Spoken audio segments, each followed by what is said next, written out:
Welcome dear student. Today we learn class 12th Rajasthan board की जो अपनी सेकंड बुक है उसका थर्ड चैप्टर है द गिटार प्लेयर, यानी एक सितार वादक और स्वयंवर। ये दो कहानियां इसके अंदर है, शॉर्ट स्टोरीज हैं। This lesson is written by Suniti Namjoshi. Suniti Namjoshi है, उनके द्वारा ये कहानियां हैं लिखी गई हैं। और ये जो लेसन है ये मुख्य रूप से जेंडर इक्वलिटी है उसकी एडवोकेट्स करता है, उसी की तरफदारी करता है कि लिंग के अंदर समानता हो, पुरुष और महिला में किसी प्रकार का भेदभाव है वो नहीं रखा जाए। ये इस लेसन को अपन के अंदर सीखने के लिए मिलेगा। बच्चों, इस लेसन के अंदर अपना नरसी लाल शर्मा अपना ऑनलाइन स्टूडेंट है, उसने आग्रह किया कि सर ये जो हमारा 10th-12th का जो लेसन है वो पढ़ाओ, तो इसलिए अपन इस का वीडियो है वो जल्दी डाल रहे हैं, तो आप इसको थोड़ा ध्यान से पढ़ो। इस चैनल को अपने साथियों अपने इस चैनल को सब्सक्राइब करो।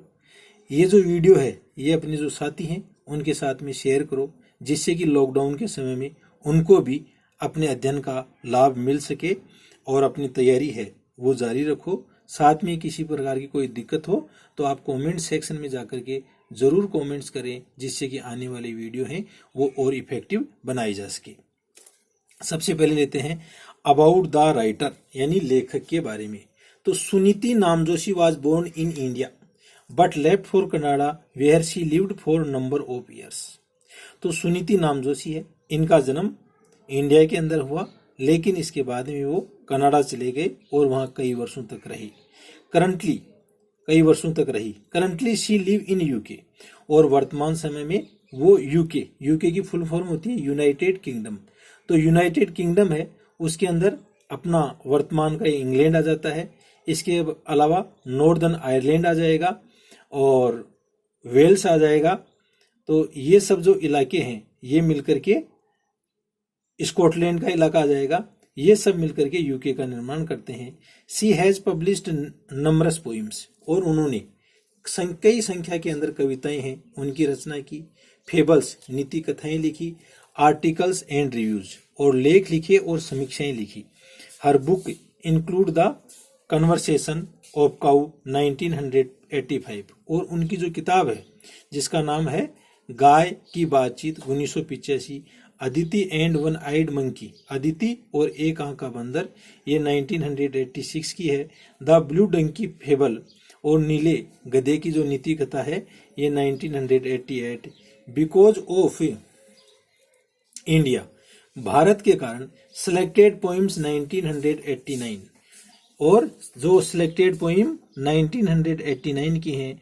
एंड द मदर ऑफ मायादीप 1989, और मदर ऑफ मायादीप, ये सब उसके लेखन कार्य हैं जो सुनीति नामजोशी है उनके लेखन कार्य हैं। बच्चों, अब अपन इसकी जो पहली पोइम है द गिटार प्लेयर, उससे पहले अपन अबाउट द स्टोरीज, इन कहानियों के अंदर क्या है, ये कहानी क्या संदेश हमें देना चाहती हैं, इसके बारे में बच्चों अपन पढ़ते हैं।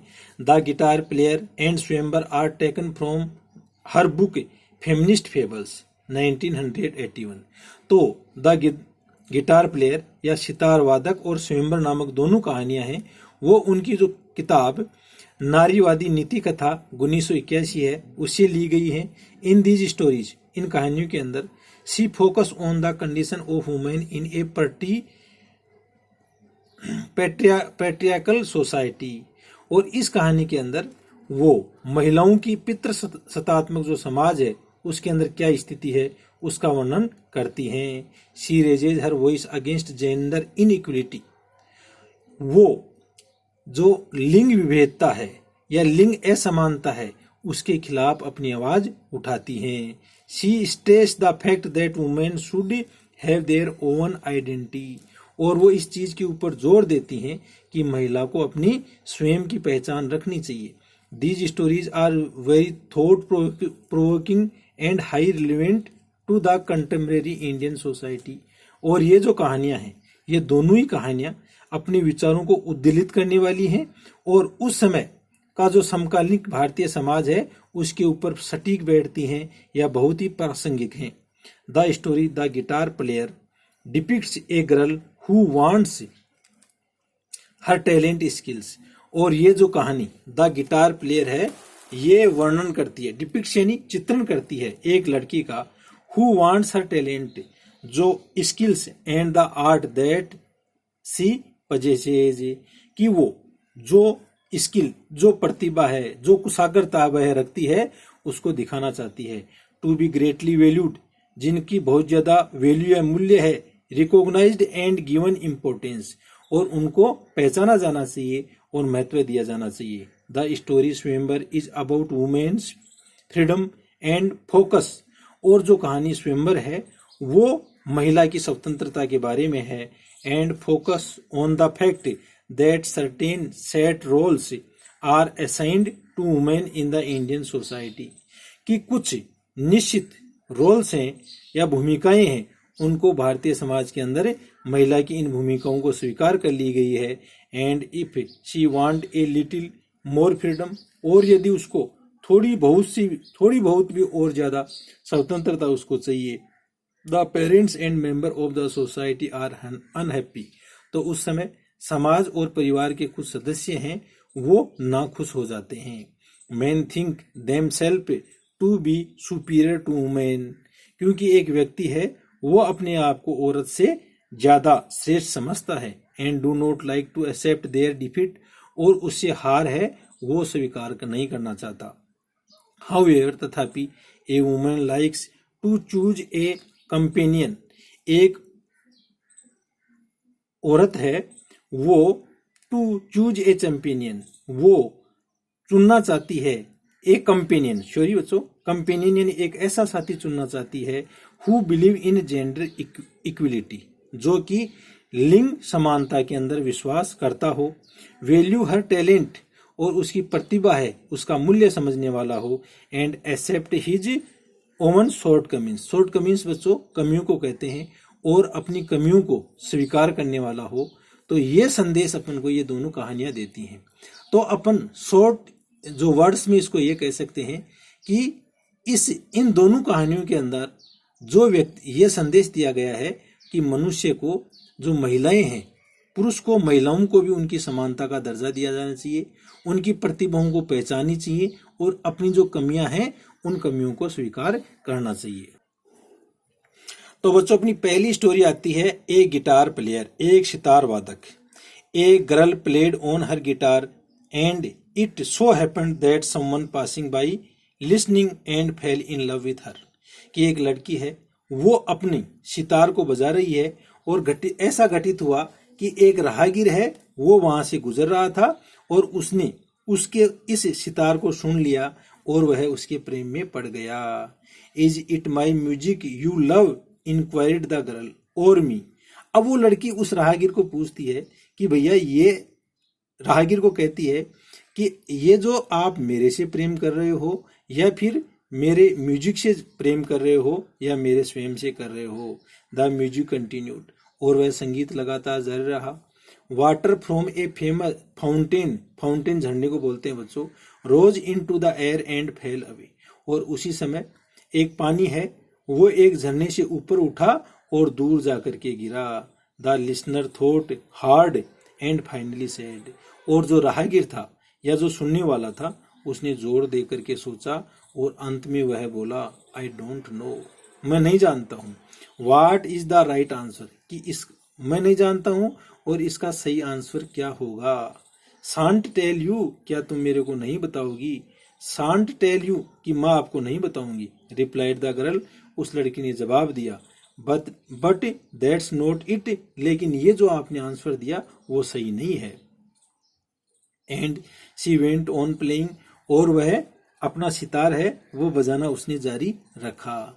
सून another passers by happen to see her and also fell in love, और थोड़ी देर बाद में ही एक अन्य राहगीर है वो उधर से आया और वो भी उसके प्रेम में पड़ गया। Is it me you love, क्या ये मैं हूं क्या जिससे कि तुम प्रेम करते हो। इंक्वायर्ड द गर्ल, उस लड़की ने पूछा। और माई गिटार, या फिर मेरे सितार।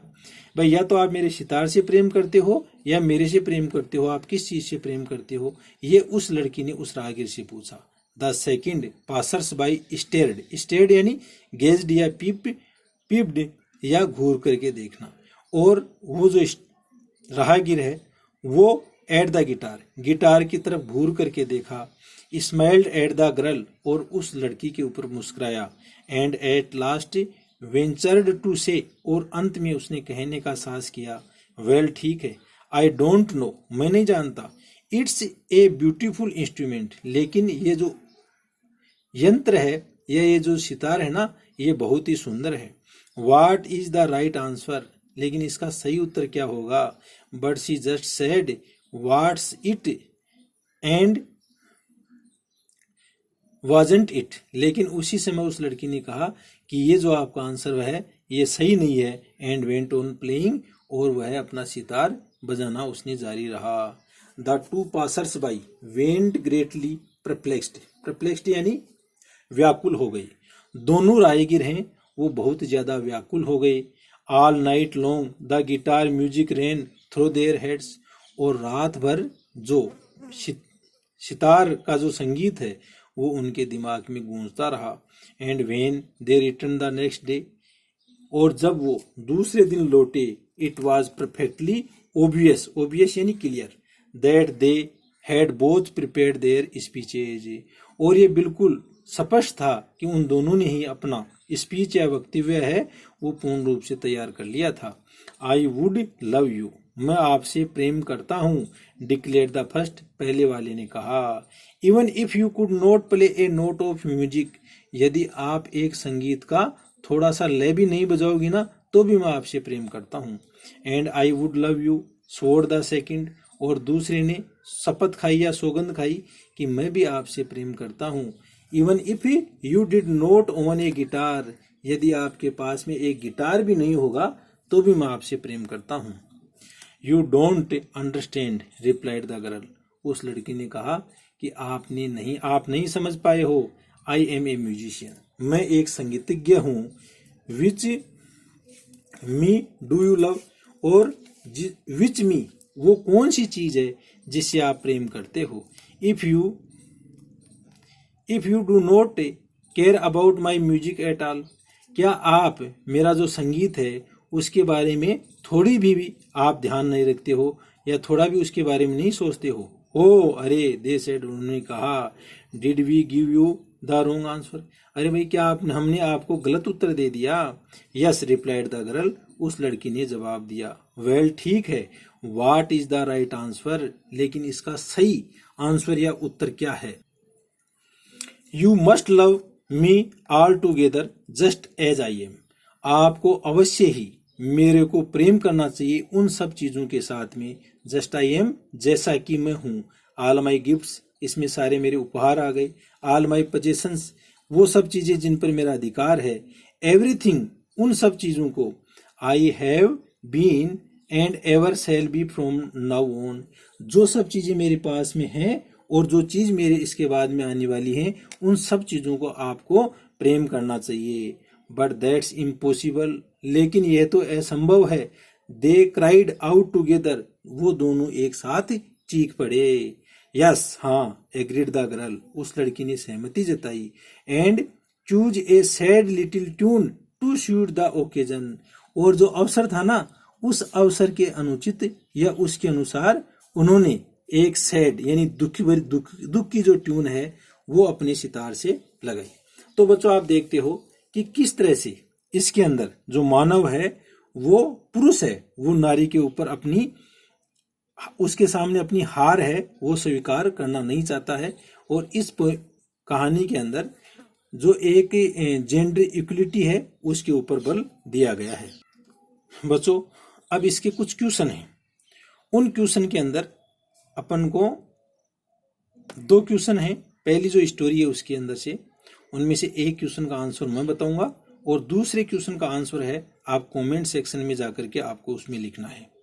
तो पहला क्वेश्चन है how many passers by responded to the girl's question the next day भाई अगले दिन कितने राहगीर हैं वो उस बच्ची को या उस लड़की को अपना उत्तर देने के लिए आए। तो 2 पासर्स थे और दोनों के दोनों तैयारी के साथ में आए थे तो इसका आंसर ए हो जाएगा जिसमें 2 है वो। आप सेकंड देखो, इसका आंसर आपको कमेंट सेक्शन में देना है।